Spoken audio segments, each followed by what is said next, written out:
Hey guys, D.Bowie here, and this is how pros outplay you, featuring OG Ana, Arteezy, SCCC, and Weha. This series is not only about highlighting the pros featured, sometimes I will praise stuff that the enemy did as well, so having that in mind, let's begin. This is probably the wonkiest mid matchup of this entire video, Venomancer versus Skywrath. We have the menace of a wall of wards in one side versus a ton of burst damage from Skywrath. As you can see, if he goes to kill Venomancer from the front, there's a pretty big chance he dies, since he doesn't even know whether Venom has Gale learned or not. Also, he's pretty low on HP, which means he wouldn't be on his best form. Look how he approaches it. He kills the creep wave while he harasses Venom just a little bit. No need to be obvious, and then from the fog he pops Self, and to initiate on him he comes from a lateral angle. Pay attention how he doesn't pop all his skills at once, as well as he doesn't commit the slow right away. When you cast Concussive Shot, you're pretty much telling your enemy you're going on him. It also gives time for him to retreat a little bit. So he uses the projectile timing to walk closer to Venom. That gives him range to cast Silence, and the most important part, before any of the projectiles hit, giving him extra damage while also having time to right-click Venom during the slow and downtime of another Arcane Bolt. I guess another argument to be made about this skill is him waiting to get level 5, while also maintaining a decent mana pool available. People overutilize Arcane Bolt in the early levels, and when they have clear killing potential in the enemy hero, they are either too low on mana or HP to make their move. Arcane Bolt scales very well, not only because of damage, but also cooldown decrease, allowing you to use the slow from Concussive Shot to get more damage done in the same time period. This is another pretty dope clip. As Venomancer respawns, he goes to contest top rune, and I'm not really sure whether Wee was paying attention to Venomancer's levels or not, but it feels a little bit like he was trying to bait Venom out here, since he really takes his time until he pops haste.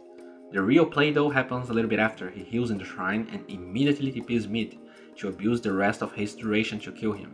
Again, we see him casting Arcane Bolt and Concussive Shot at different times, to be able to cast Ancient Seal at the best possible time so that he gets enough time to cast another Arcane Bolt with bonus damage later, guaranteeing him another kill.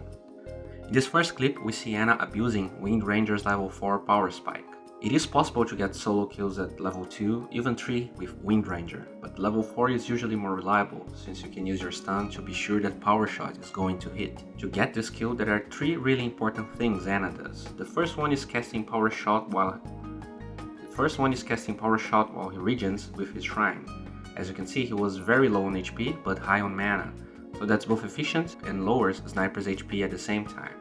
When he gets back to the lane, the equilibrium really favors him. Pay attention how he goes directly on Sniper instead of bothering to hit creeps. He lands 3 attacks that, powered with Draw Aura, take another huge chunk of Sniper's HP while he barely loses any. As range creep is about to get killed, he aligns the power shot with Sniper, which is easy to do since he's trying to deny that creep. What you need to take away from the following seconds is that there is a reasonable chance Ana can get this kill without level 4, but there are 2 reasons not to risk it. The first one is that he's getting closer to level 4, and this is something unpredictable to Sniper, and that he can't reliably account for. Also, he's being greedy, not going to heal in his shrine, so why risk something that is being given to him? Pay attention to his positioning in the lane. He wants to be able to cast Shackle Shot as soon as it's available. If he gets level 4 away from the creeps, Sniper can just disengage or reposition. He quickly stuns Sniper as he disengages since he's so close to the creeps and kills him.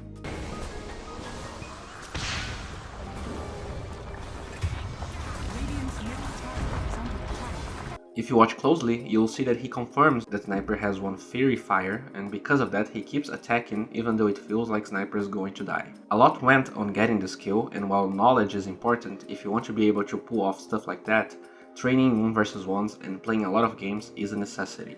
This clip is about a lot of small things. After Sniper gets back in the lane, Ana keeps making good trades. He knows he's low on HP, so he makes use of Sniper wanting to harass him, to get a less hit and deal damage to him with power shot at the same time. He keeps trading, and pay attention how he starts retreating after he hears the shrapnel sound, but only use Windrun when the effect is about to start. He also waits the debuff from shrapnel to go away, popping that last bottle charge. This decision alone allows him to survive against Rubik when he shows up to steal his double damage rune. And even then, look how calm and aware of his cooldowns Ana is. Rubik spent all of his skills and he abuses the high ground to keep attacking Rubik, even though he has no HP. He also takes his time to use Windrun again to maybe bait Rubik while he heals in the shrine. Rubik doesn't fall for it, but this is how pros are able to get kills that seem impossible. Patience, cold blood, and cooldown awareness. In this game, Arteezy is playing mid TA against Sniper, a terrible matchup. Not only that, but the enemy team has a support co-op that is also a pretty decent hero against TA that keeps rotating there, especially when Arteezy does not have meld because Sniper had a sentry in the mid lane. He dies 2 times and is forced to go jungle before getting level 6 to feel more safe in the lane. When he's barely level 6, Disruptor goes in to help TA, and with a timely center ult, Arteezy felt like he could get that kill, but X was standing there. If you pay attention, Arteezy had an invis room, so that's why he felt so safe. Sniper played pretty well though. With ult, he guarantees vision for X to use Quelling Blade, and our sad boy dies once again. The highlight of this video happens now though. Sniper wasn't even trying to let's hit close to Arteezy because he knows it's about time he gets level 6. Since the creep wave was pushing, the vision from ult guarantees a decent glimpse since Sniper had to back, and they secure a kill. Also, pay attention how he takes his time to use the trap. The slow radius is way bigger than the trap seems to suggest, and since the tower was attacking the creep, he doesn't need to pop the trap so fast. That guarantees the stun from center and the kill.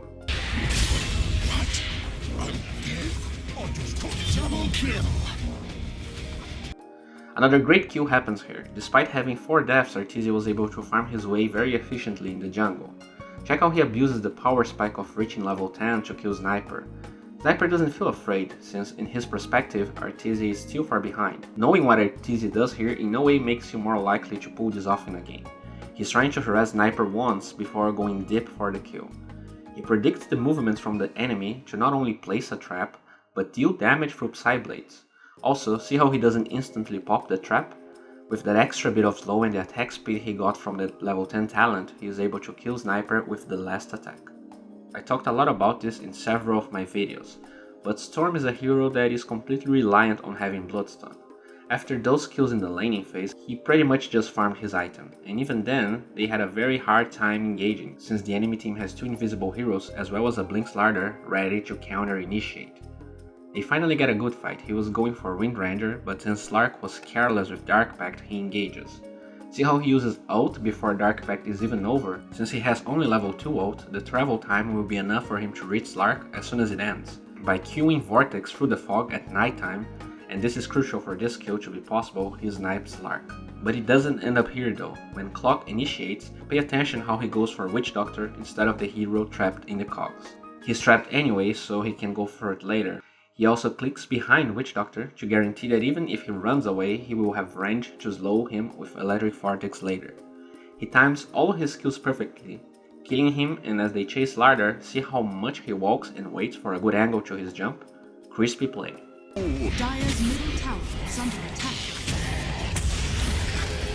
Just a few seconds later, the farmed Slark feels like getting solo kills, but since he was regening in the shrine, he feels confident to go for this long jump. Clock is tanky enough to withstand Slark's aggression, while Storm jumps from far away, and since Clock waited Dark Pact to be over to ult, they are able to get the kill. Again, see how he procs every passive hit perfectly as he goes in, he uses Vortex, then Remnant, and then another ult. This is how you maximize your damage as a Storm. Well, this wraps up for today. If you enjoyed this video, please guys, give it a thumbs up. If you want to see the extended version of this video, please check the link in the description. And I can't overstate how this video wouldn't ever be possible without the huge help from the Pugna guys, so please show them some love. Pugna is a platform where you can learn from people like Chessie, Fogged, Slasher, Monib, and get better at the game. They have now great content on 7.0.0, and if you want to raise your MMR, it's a great time. Just figure out the patch faster than others and get those easy wins. And of course, if you enjoy this content, please subscribe to my channel and let's keep learning together. That would 100% reveal that they had a ward in that area. So they keep going. Since Kotal was spamming Illuminate from the trees, it is a good idea to contest him at level 1, especially during the cooldown of the skill. When Kuro spots Kotal running away, we can see an interesting aspect of Ice Shards that not many people dominate. The first aspect that is not that relevant here is the travel time of Ice Shards, meaning that you need to get the feel of where you throw them to catch your opponents. The second one is the